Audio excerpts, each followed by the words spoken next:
నా పేరు పోట్ల కాశీలింగం, మాది దైదా గ్రామం, పల్నాడు డిస్టిక్. ఈ 555 అనే వెరైటీ కాయ లావుగా మీడియం సైజులో ఉండిద్ది. ఇది కాయ ఒత్తితే గట్టిగా ఉండిద్ది. వేరే వెరైటీలు కాయలు లూజుగా లావుగా ఉంటాయి, దాంట్లో నీరు శాతం ఎక్కువ ఉంటాయి. పగిలేటప్పుడు ముందు కూడా కాయలు లావుగా ఉండి దాంట్లో నీరు శాతం ఉండిద్ది. అప్పుడు గులాబీ రంగు పురుగు ఆ కాయలను టచ్ చేస్తే దాంట్లో నీరు శాతం ఎక్కువ ఉండేలాక ఇన్ఫెక్షన్ లాగా ఏర్పడి కాయ మొత్తం కుళ్ళిపోద్ది. అదే ఈ కాయ అనేది నీరు శాతం తక్కువలో గట్టిగా ఉండేలాక గులాబీ రంగు పురుగు తగిలినా కానీ దాని డ్యామేజ్ వరకు అయినా మిగిలింది పంట బాగా వచ్చిద్ది. అందువల్ల గులాబీ రంగు పురుగు తగిలిన దీంట్లో ఎంతో కొంత ఇరుసుకోవచ్చు. ఆ వెరైటీలు ఏం మొత్తం కొలాప్స్ అయిపోద్ది, అసలు రైతు ఇరుసుకోలేరు.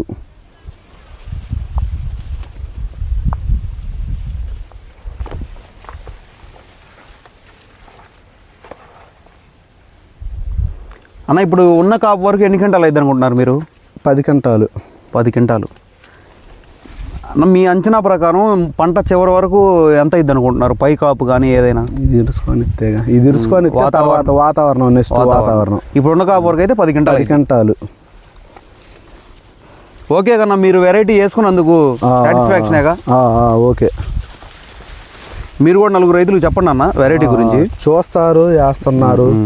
అలాగని దీంట్లోనే కొత్త వెరైటీ కూడా వస్తుంది. రేపు ఒక వారంలో ఫీల్డ్ కూడా పెడుతున్నాం, దసరా కల్లా ఫీల్డ్ పెడతాం మన పుల్లిపాడులోనే.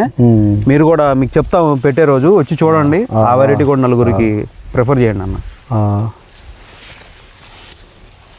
కొంచెం లోపల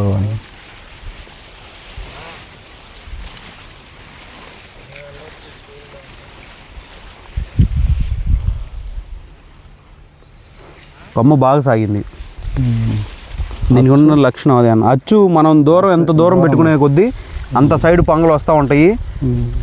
ఇది కొన్న డ్యామేజ్ అయినాయి అంటే ఇది వెరైటీ తప్పు కాదు, ఇది నేల వాతావరణం ఎఫెక్ట్కి ఇట్లా డ్యామేజ్ అయిపోతున్నాయి.